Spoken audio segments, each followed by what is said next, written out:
case. It will seem Nigerians have not quite realized what you did as a sitting president there to take us away from what we escaped. And the question would be, I mean, we've just been saved $11 billion. That's no walk in the park. That's no money for ice cream. But in your own wisdom, against all odds, you decline, you refuse, you vehemently refuse to play games with those who were, proposing that you negotiate and pay off the PID agents. What was the reason for that resolution not to negotiate with these people? We thank God that the developed countries, especially the UK, have strengthened their confidence in us by being fair. The judgment. I want to have a clear conscience that the people I lead, I must lead them honestly. Force the weak, guard the weak against the strong, and the strong against the weak. And this is really terrible because Nigerians or human beings, they like to impress, to show that the group they identify themselves within a society was in charge, especially for security and materialism. Those are fundamental, security and materialism. I have been living now in peace for about 6 months. I'm telling you, I have forgotten how many years since I built this house. When I was head of state, I didn't build anything. I didn't acquire any company. I didn't do anything. So I didn't compete with Nigerians having been in power to have companies and favor those companies, or give myself large and big land areas, plots in Abuja, and give it to favored people. That's why I'm living in peace. Because Nigeria have got their own way of knowing, and I think they will wait for the day to harass and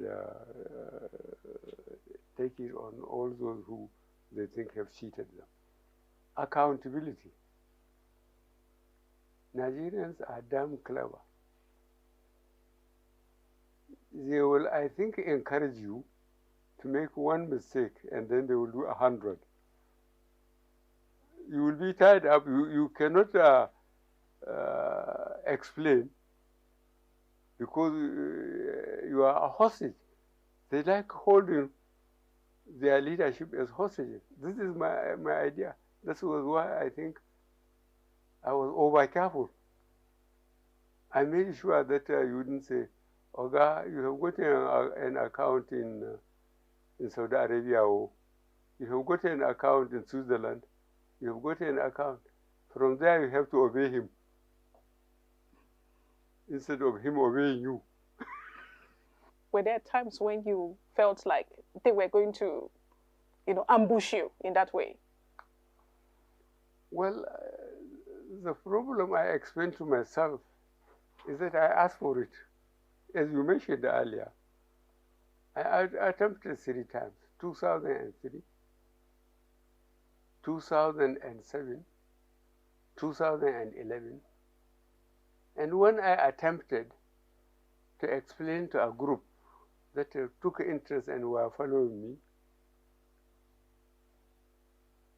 after ending up in Supreme Court the 3rd time, I was expecting sympathy, and the crowd I was addressing laughed at me. I said, God day. And God sent technology, permanent voters card. Before, fraudulent Nigerians will come and say, I will bring you 50,000 votes. How much would you give me? Now, God sent PVC, technology, permanent voters card. He could only lie about his own vote, 1 vote. so you don't even need him. In your own opinion, what did you think clinched it for you in 2015? I mean, we're looking at politics now. You brought the conversation to that point. What do you think worked for you in 2015? After 3 tries. After 3 tries. 3 tries, yes. I feel to God for the injustices that I went through in 2003, 2007, 2011. And when I came to make my case to you, the press, the rest of Nigerians, instead of expecting sympathy, people laughed at me because I didn't have money, because I couldn't buy influence in any form, either from the so-called influential people or from anybody else. People laughed at me. I said, God there. And God sent technology. As I said, permanent voter's card. You can only lie about your own one vote. Even your family, you cannot be sure because they have the security to go and vote. It's only God that can judge them. Nobody knows whom they vote for. In 2011, you broke down, literally. I mean, it was reported that you broke down when you didn't... You're laughing. Can you tell us what was the range of emotions that was playing in your mind at that time? I had nobody to blame but myself. I made up my mind to continue trying. People laughed at me because here is a stupid poor man who wanted to lead Nigeria. He has no money to give us.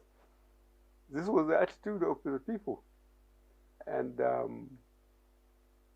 I think patriotism, especially in the profession I broke myself in from leaving secondary school, the military, it was fantastic. I tried as much as possible to be fair wherever I found myself.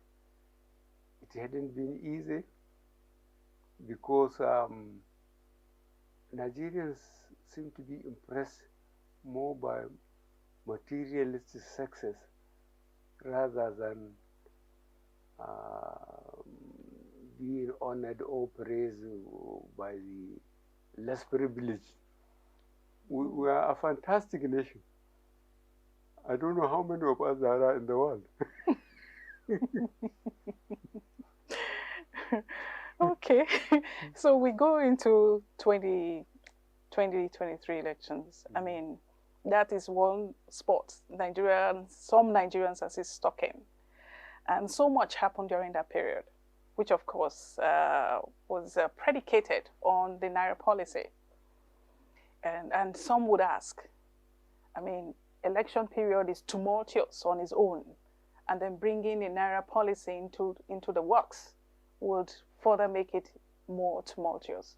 So people would like to know why that Naira policy came at that period of the 2023 elections. Well, I think mainly it's stage of development of a nation.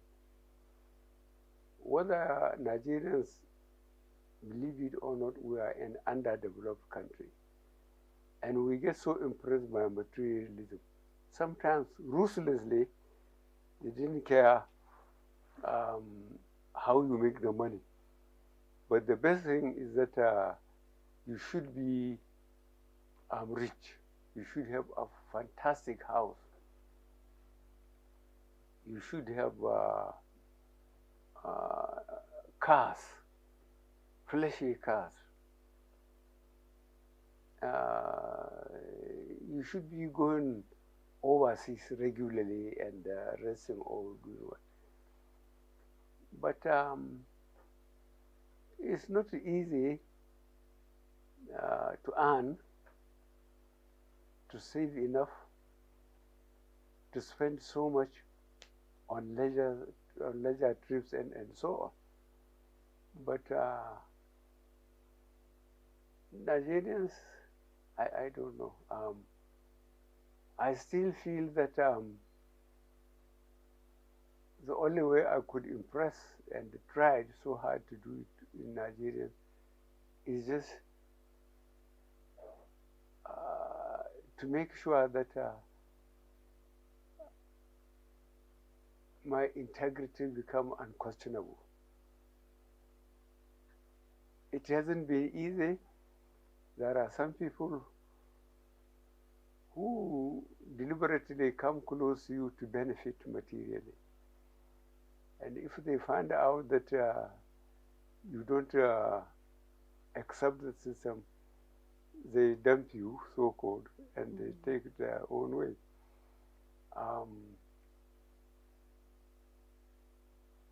I think as a developing country, we still have a long way to go. So for the 2023 election and the Naira policy, what exactly was the motivation for it? Because it was really timely.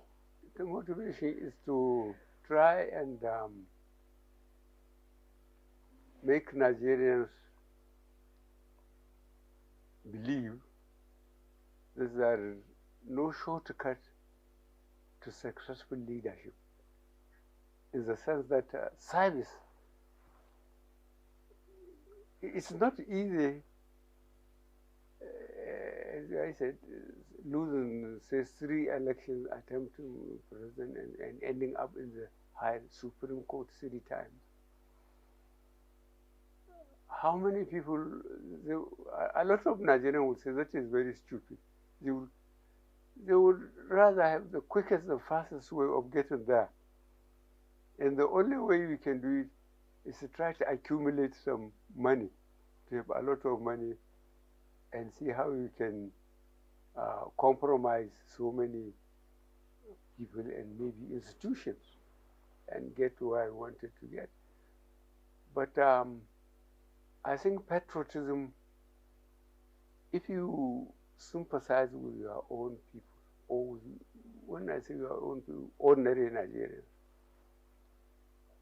how they struggle to maintain their household, how they maintain to keep their children in schools, the ones they have, to make sure they don't suffer as much as he did or she did. Those who are sensible enough realize it's not easy, and it's a difficult way of doing things. Do they have the courage to take the difficult way of doing things and make sure that they bring up their children well by suffering themselves and make sure that their children get good education? And you know, during that period,